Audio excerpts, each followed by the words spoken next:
Hello student, welcome to this video. आपको सभी को पता होगा कि आपका 29 तारीख को पेपर है। 29 मार्च 2023 को आपका पेपर है हिंदी विशिष्ट का, कक्षा 8वीं के विद्यार्थियों का, है ना। तो हिंदी विशिष्ट के सभी क्वेश्चन के आंसर यहाँ पे आप देखेंगे। सभी के आंसर मैं आपको इस वीडियो में बताने वाला हूँ, बिल्कुल आपके जितने भी क्वेश्चन हैं, है ना। चलिए, यहाँ पर आपको रोल नंबर यहाँ पर भरना पड़ेगा। यहाँ पर अंकों में भरेंगे, यहाँ पर शब्दों में भरेंगे, है ना। तो यहाँ पे साला का नाम लिखेंगे और डाइस कोड डालेंगे और परीक्षा केंद्र का जहाँ पे आप बैठ करके पेपर दे रहे हैं उस स्कूल का नाम और यहाँ पे दिनांक यानी कि 29 मार्च 2023। तो आपको इस प्रकार से इसे भर लेना है और आगे देखते हैं। तो सबसे पहले क्वेश्चन में खंड आ में यहाँ पे वर्कशीट का कार्य हम देखते हैं। तो यहाँ पे आपको एक मतदाता जागरूकता यहाँ पे आप पा रहे होंगे कि यहाँ पे एक पोस्टर बना हुआ है। इसे देख करके आपको कुछ क्वेश्चंस के आंसर देना है। तो यहाँ पे हम देख पा रहे होंगे, तो यहाँ पे आप देख पा रहे होंगे कि नीचे से आपका वर्कशीट का कार्य प्रारंभ है। यहाँ पे खंड आ है ना, ये खंड आ है हमारा। और यहाँ पे आप देख रहे होंगे कि ये आपको एक पोस्टर टाइप दिख रहा है ना, मतदाता जागरूकता अभियान 2018। तो इसके अकॉर्डिंग आपको यहाँ पे क्या देना है, कुछ क्वेश्चंस के आंसर देना है जो कि आपसे नीचे पूछे गए। पहला क्वेश्चन क्या पूछ रहा है आपसे, यह अभियान किस लिए है। तो यहाँ पे आपको आंसर इसका लिखना है कि इसका आंसर है यहाँ पे बी ऑप्शन सही, मतदान के प्रति सजग बनाने के लिए। तो यहाँ पे इसका आंसर केवल आपको टिक लगा के नहीं आ जाना है, ये पूरा आपको जो सही रहेगा उसको आपको पूरा यहाँ पे उतारना है ऐसे, मतदान के प्रति, है ना। इस प्रकार से आपको अब पेन से अच्छी राइटिंग में लिखना है और राइटिंग का आपको विशेष ध्यान देना है कि आप अच्छे से अच्छे शब्दों में लिख सकें। अगला क्वेश्चन है, खेत खलिहान और गांव से निकलकर मतदान करने के लिए किसे प्रेरित किया जा रहा है। तो यहाँ पे मतदाताओं को प्रेरित किया जा रहा है। ऑप्शन नंबर सी आपका बिल्कुल सही आंसर हो जाएगा। यहाँ पे आपको लिख देना है मतदाताओं को। अगला क्वेश्चन है आपका, जागरूकता अभियान के लिए स्थानीय भाषा का उपयोग क्यों किया गया है। तो यहाँ पे आपको आंसर लिखना है कि संदेश को अधिक से अधिक लोगों तक पहुँचाने हेतु। तो इसका आंसर हो जाएगा आपका संदेश अधिक से अधिक लोगों को पहुँचाना हो। तो अगला क्वेश्चन है आपका, लोकतंत्र की मजबूती के लिए क्या आवश्यक है। तो यहाँ पे लोकतंत्र की मजबूती के लिए जो आवश्यक है, तो ऑप्शन पढ़ लेते हैं हम पहले। पैसे लेके वोट दें, सभी मतदाता वोट डालें, वोट डालने नहीं जाएं, ज़्यादा ज़्यादा वोट डालें। तो यहाँ पे ऑप्शन सही क्या होगा आपको, आप लोग को लग रहा है ना। तो यहाँ पे ऑप्शन नंबर बी आपका बिल्कुल सही आंसर हो जाता है। बी को आपको यहाँ पे लिख देना है ना। यहाँ पे लिखेंगे जो आंसर सही होगा। अगला क्वेश्चन है, यह सूचना किस लिए जारी की गई है। तो यह सूचना यहाँ पे जनहित में जारी की गई है। तो यहाँ पे हम वोट डालेंगे और सही जगह डालेंगे, सोच समझ कर डालेंगे। तो यहाँ पे आपकी यानी कि ये जनहित के लिए ही सूचना है, हमारे लिए है ना, सभी के हित के लिए, हित के बारे में बताया गया इसमें। अगला आपका जो पद्यांश दिया गया है, गद्यांश दिया गया है, इसे पढ़ करके आपको कुछ क्वेश्चंस का आंसर देना है। मैं इसे पढ़ लेता हूँ। मैं निवेदन करना चाहता हूँ कि मनुष्य को मनुष्य ही रहने दो, गुलाब गुलाब है, जूही जूही, कोई किसी से छोटा बड़ा नहीं होता है। जानते हो गुलाब कभी चमेली नहीं होगा और न चमेली कभी जूही होगी। छोटे बड़े ऊंचे नीचे का मूल्यांकन एकदम झूठा और गलत है। इस मूल्यांकन को समाप्त करना चाहिए। सबका अपना अपना स्थान है, सबकी आवश्यकता और अनिवार्यता है। कार्य पद और प्रतिष्ठा जुड़ने से हमारी सारी दुनिया महत्वाकांक्षा के पागलपन में पड़ गई है। यह मूर्खतापूर्ण है कि गुलाब को जूही होने का उपदेश दिया जाए या घास के फूल को कमल होने के लिए उकसाया जाए। महत्वपूर्ण बात यह है कि सबको पूरा विकसित होने का अवसर दिया जाए, उनकी सुबास को फैलने दिया जाए। इसके अतिरिक्त जीवन का कोई और आनंद नहीं है। शिक्षा के कार्य की सही यही सम्यक दिशा है। यहाँ पर देख रहे हैं, सम्यक दिशा की बात कर रहा है। यहाँ पे गुलाब गुलाब है, जूही जूही है, कोई किसी से छोटा बड़ा नहीं होता है। तो इसे इन्हें आपको पॉइंट्स को याद रखना है, इन्हीं से क्वेश्चन बनेंगे। देखिए यहाँ पे क्वेश्चन है आपका इसी के अकॉर्डिंग है, मनुष्य को मनुष्य रहने दें, गुलाब गुलाब है और जूही जूही। इस पंक्ति से क्या आशा है। तो इस पंक्ति से आशा है कि सभी व्यक्ति कार्यपद प्रतिष्ठा में समान है और सबका अपना अपना स्थान है। ऑप्शन दे रहा है आपको। तो यहाँ पर सही आंसर जो होगा आपका ऑप्शन नंबर सी बिल्कुल सही आंसर होगा। सबका अपना अपना स्थान है, किसी को किसी से दूसरे से तुलना करने की जरूरत नहीं है। सब अपने आप में बहुत हैं, है ना। कोई ना कोई अपने आप में सही है अपनी जगह, है ना। तो यहाँ पे गुलाब गुलाब है और जूही जूही है, यानी कि आप हैं और वो है। इस प्रकार से आपका ऑप्शन नंबर सही हो जाएगा। अपना अपना स्थान है सभी का, है ना। अगला क्वेश्चन है आपका, जीवन का आनंद क्या है।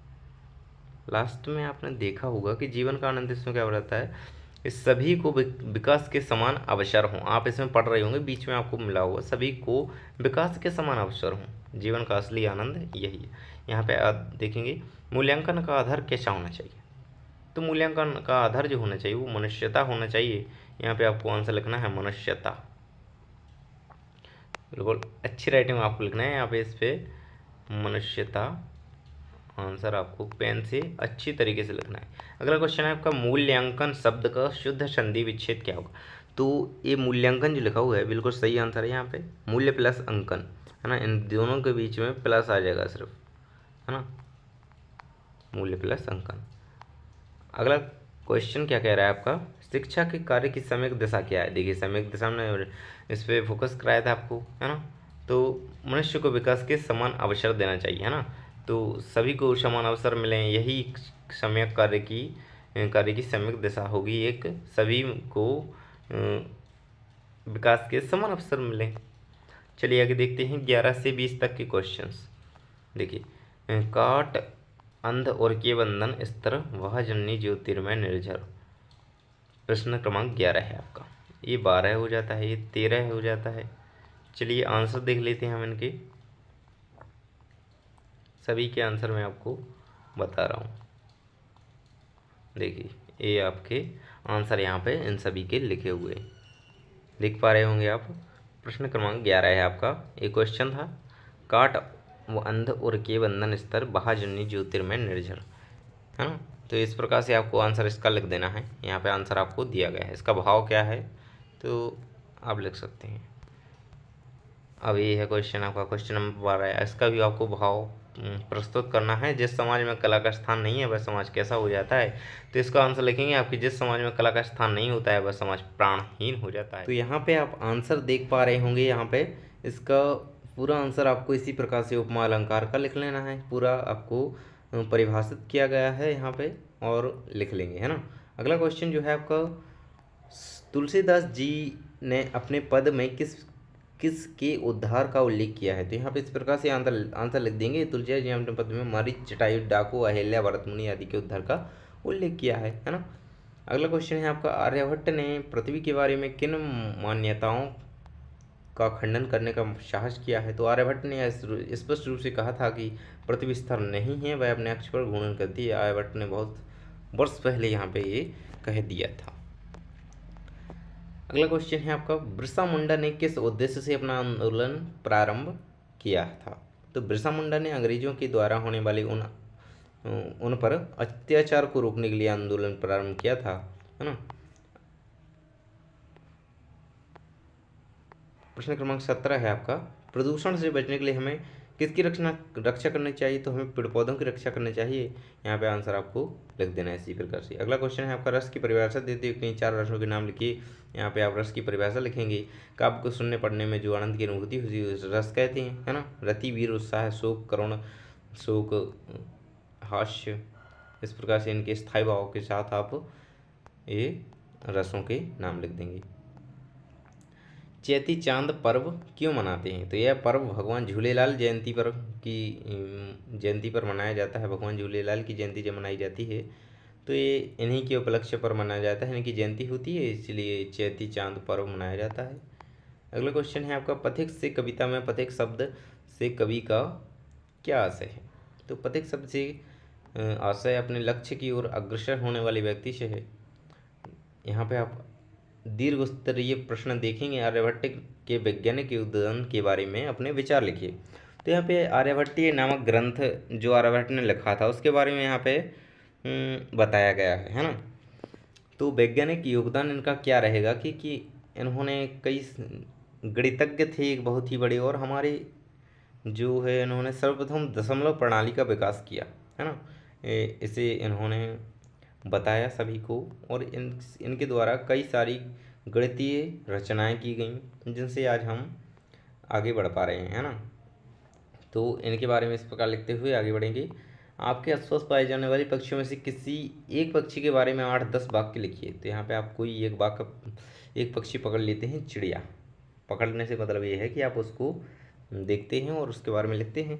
पहला है, चिड़िया बहुत छोटी और प्यारी होती है। चिड़िया के पंखों का रंग भूरा, काला और सफ़ेद होता है। चिड़िया सर्वाहारी होती है, इसलिए भोजन में अनाज, फल और बीज और कीड़े आदि खाती है। चिड़िया की औसत आयु 3 वर्ष से लेकर 5 वर्ष तक होती है। चिड़िया का औसतन वजन 24 से 40 ग्राम होता है। इस प्रकार से आंसर लिखेंगे। या पेड़ों की रक्षा करने हेतु बिश्नोई समाज के कार्यों का वर्णन कीजिए। तो यहाँ पे आंसर लिखते हुए इस प्रकार से आपको लिखना है। ये जब जोधपुर के राजा अवध सिंह ने अपने सैनिकों को अपने महल के निर्माण के लिए खेजड़ली गांव में ले जाकर के पेड़ों को काटने के लिए आदेश दिया, तब बिश्नोई समाज के लोग पेड़ों से चिपक गए, उन्हें पेड़ काटने से सैनिकों को मना कर दिया, है ना। तो इससे ही पेड़ों की रक्षा इस प्रकार से उन्होंने की। अगला क्वेश्चन है आपका, अवकाश हेतु अपने विद्यालय के प्रधान अध्यापक को एक आवेदन पत्र लिखिए। आपका आंसर, तो पूरा आंसर आपको आपकी स्क्रीन पर दिख रहा होगा। इस प्रकार से आपको इसका आंसर लिख लेना है। ये आपका छुट्टी के लिए एक प्रार्थना पत्र हो जाता है, इसे आंसर आप लिखेंगे, है ना। तो थैंक्स फॉर वॉचिंग, मिलते हैं अगली वीडियो में। यहाँ तक आपके सभी क्वेश्चन के आंसर कंप्लीट हो जाते हैं। तो सब्सक्राइब करके रखिए ताकि अगले सब्जेक्ट के लिए हम आपको जल्दी से जल्दी वीडियो प्रोवाइड करा पाएँ। थैंक्स फॉर वॉचिंग, मिलते हैं अगले वीडियो में।